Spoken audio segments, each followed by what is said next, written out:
Bonjour à toutes et à tous. Aujourd'hui, nous allons aborder un aspect essentiel de l'écriture académique et argumentative, les transitions et la cohésion du texte. Ce module s'inscrit dans le cadre de votre formation universitaire. C'est le module de pratique et technique de l'oral et de l'écrit et a pour but de renforcer votre capacité à produire des textes clairs, structurés et convaincants. Je suis votre enseignante, Bekar Rima, et je vous accompagnerai tout au long de cette présentation. Le plan de notre intervention est le suivant. Nous commencerons par définir ce que la cohésion textuelle, en la distinguant de la cohérence. Nous verrons ensuite le rôle central que joue cette cohésion dans la lisibilité d'un texte, puis nous explorerons les connecteurs logiques et leur bon usage. Enfin, nous terminerons par des stratégies concrètes pour construire des transitions efficaces entre les paragraphes. La qualité d'un texte repose autant sur la solidité de ses idées que sur leurs articulations. La cohésion est l'ensemble des mécanismes linguistiques qui relient les phrases, tandis que la cohérence renvoie à la logique globale du discours. Ces deux notions sont complémentaires et indispensables à toute production écrite réussie. Prenons un exemple concret. Un texte peut être cohésif en apparence, c'est-à-dire qu'il utilise les bons connecteurs, mais manquer de cohérence si les idées sont mal reliées sur le fond. Le connecteur cependant, peut donner l'illusion d'un lien, mais sans logique ou sémantique claire. Le lecteur reste perdu dans ce cas-là. D'où l'importance d'articuler à la fois le fond et la forme. Une bonne cohésion rend le texte plus fluide et agréable à lire. Elle guide le lecteur, structure l'argumentation et renforce la clarté du propos. Par exemple, l'usage des connecteurs, des pronoms et des reformulations contribue à éviter les redites et à maintenir l'attention du lecteur tout au long du texte. Sur le plan argumentatif, une cohésion bien maîtrisée renforce la crédibilité de l'auteur. Elle montre sa capacité à organiser sa pensée, à anticiper les attentes du lecteur et à défendre un raisonnement avec rigueur. Ainsi, le style participe aussi à la persuasion en rendant l'argumentation plus accessible et plus convaincante. Entrons maintenant dans le détail des outils de la cohésion. Les connecteurs logiques sont des mots ou expressions qui expriment une relation entre deux idées. Ils peuvent indiquer l'opposition, la cause, la conséquence, l'illustration, la condition ou encore l'ordre des arguments. Leur bon usage est fondamental pour structurer un texte académique. Voici une classification plus détaillée des connecteurs, selon leur fonction argumentative.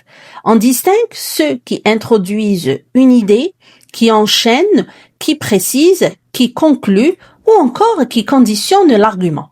Apprendre à les manier avec justesse permet d'éviter les ruptures de logique dans un texte.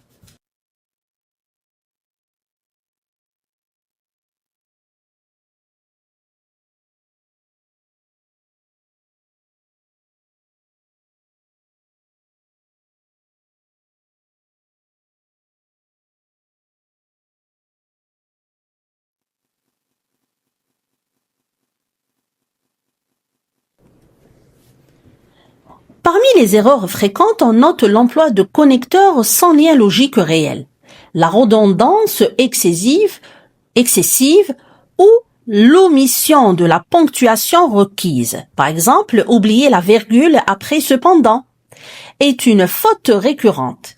Il est donc essentiel de relire attentivement son texte pour vérifier la cohérence grammaticale et logique.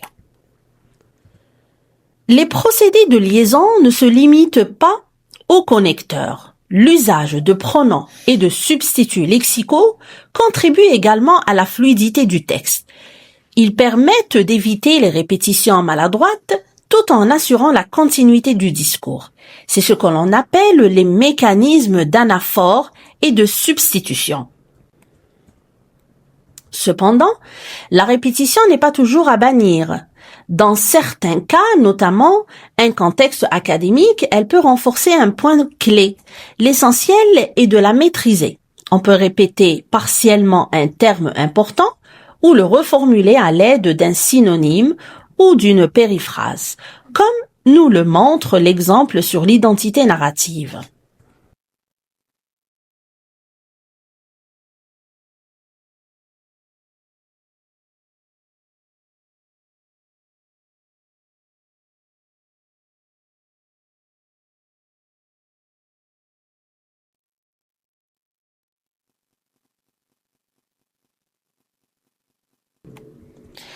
Mais les transitions efficaces ne se limitent pas à des mots isolés.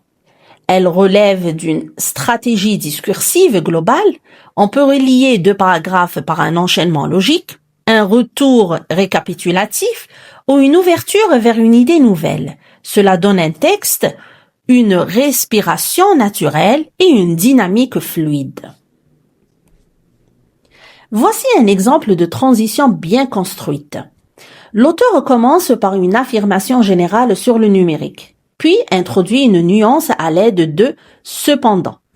Avant d'annoncer un approfondissement, ce type de progression logique facilite la compréhension du lecteur et renforce la cohérence du raisonnement.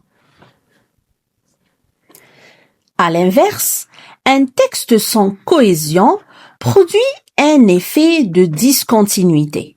Dans cet exemple, les phrases sont juxtaposées sans lien logique.